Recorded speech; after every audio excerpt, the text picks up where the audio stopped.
Number at 1408. Well, you know him. You watch him every morning at 10 a.m. right here on Local 10. Our favorite show. We love it. Today he's here with us. Dr. Oz is visiting us in South Florida, and he's in our Local 10 studios. We're so glad to have you. Great to meet you in person. Excited as well. Yeah. So one of the things you're talking about is early signs of rapid aging. And this, Why do you ask? This is hitting home for me. I've got, in the last year, I swear, the grays have popped up alarming rate. From working with us. JC, look, she's sucking your chi. She's tapping in front of my eyes. Yeah. Stress absolutely causes premature aging. And on today's show, what I wanted to do is collect 3 of the world-class dermatologists that I trust in this topic and try to give folks an idea if they're heading in the right direction. I'll give you an example. Okay. Try to furrow your forehead. Look like this. Here's your forehead. Try to make crinkles. Okay. There's a 3 wrinkle sign, so you only have 2.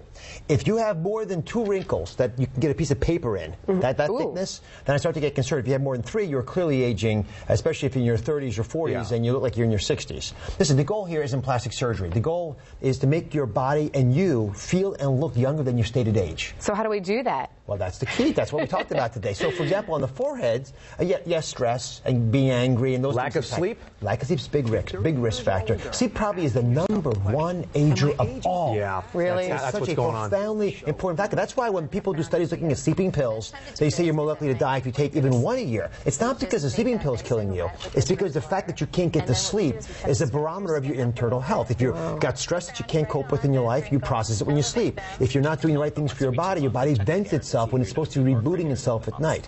So, for the forehead, there's actually little devices, little strips you can put on your forehead to stretch apart the skin. I put all the information on these things, by the way, on DrOz.com. So if you missed the show today, you catch it next week on a rerun. Strips on the forehead really work quite well. JC's really big on sun damage, and she stays out of the sun as much as she can. I'm teasing him for his gray hairs. He teases me that I'm white as anything because I refuse to go in this. I live in South Florida, and I refuse to go in the sun, but I'm afraid of aging. Well, listen, for the back of the hand, one of the topics we talked about today, the gray spots are clearly caused by sun exposure.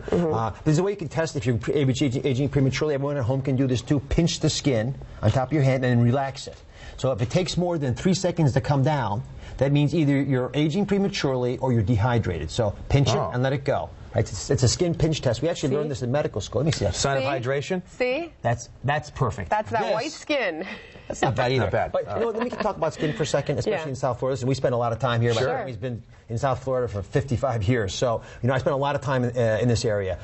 In South Florida, where we have to be thoughtful about sun exposure on our face and our hands. But that doesn't mean you shouldn't get any sun exposure. I would strongly recommend that folks go out into the sun a couple times a week and expose your chest, your back, your legs to about, 5, 7, 10 minutes of sun, depending what time of day you're going out. The reason for that is not only to get vitamin D, but there's probably 50 other chemicals made in your skin when the rays of sun hit the skin. So at that short amount of exposure, you won't do damage to your skin that's significant. If you get your back a little bit warmed up, it's fine because you're not going to wrinkle there anyway. You don't get enough sun exposure there. Always put sunblock on your face and your hands, but the rest of your body, get that 10 minutes a couple times a week. You'll actually be healthier for it. It strengthens your immune system. I like hearing all these details because we always think about diet and exercise, but there's so many other things that fall by the wayside. When it comes to health, sure. With diet, just real quick, if you get those colorful rainbow foods, they're actually taking nutrients into them to protect themselves from the sun. That's why they're bright red or blue if you're a blueberry or whatever color they happen to be. So when you eat those foods, you're getting the chemicals from those vegetables and fruits that used to protect themselves from the sun. Now they protect you. That's probably the #1 thing I do for beautiful skin. And real quick about sunblock, do you subscribe to the SPF number being the amount of minutes to wear it? For example, SPF 70, then it'll last 70 minutes? No, it's better than that. I think most people ought to wear SPF 30 or you will look like a ghost.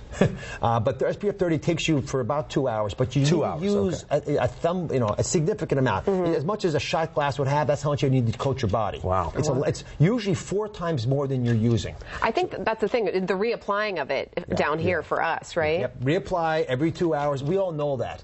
I hope people don't do it. And this, the big challenge in the show, and I talk about this all the time, is if you're really smart and you're good at doing things in your life, why don't you do them? Right. And that's a challenge to all of us, to realize that if we show up in our own lives, we'll live better for it. And looking beautiful is one of those endpoints, but it's not the only one. Of course, if you give it a heart and reason to keep beating, it will last longer. You can learn so much watching his show. We do, and I just wanted to tell you, I bought the oolong tea. Oh, look at that. And I'm trying to convert from coffee to oolong tea right now. So we watch and we listen every day. I'm so proud of you. For the few who may have missed this, oolong tea is very young tea, as you know. Right. It hasn't been fermented, so because it hasn't been exposed to the sun, it hasn't oxidized, has much less caffeine, but has a lot of other energy-giving nutrients in it. You get the best of both worlds. I'm so proud of you, JC. Thank Oolong you. tea. Jason, Pay attention, I know. Jason. I gotta listen to Pay her more. attention to the woman. well, he wants me to take it because it's a mood alterer, right? Exactly. It's a calming effect. Great to meet you in person. Great, Jason, real pleasure. seeing you. Thank DrOz.com as well. All right. And Dr. Oz will be with us throughout this hour. He's going to move over to our website. Check this out. You can talk to him live in our web chat. Ask Dr. Oz all your medical questions, anything we just discussed, and anything you've seen on his shows. He'll be here until 1 p.m. answering them all. Once again, local10.com, and you just click that red bar right there, and he'll be there for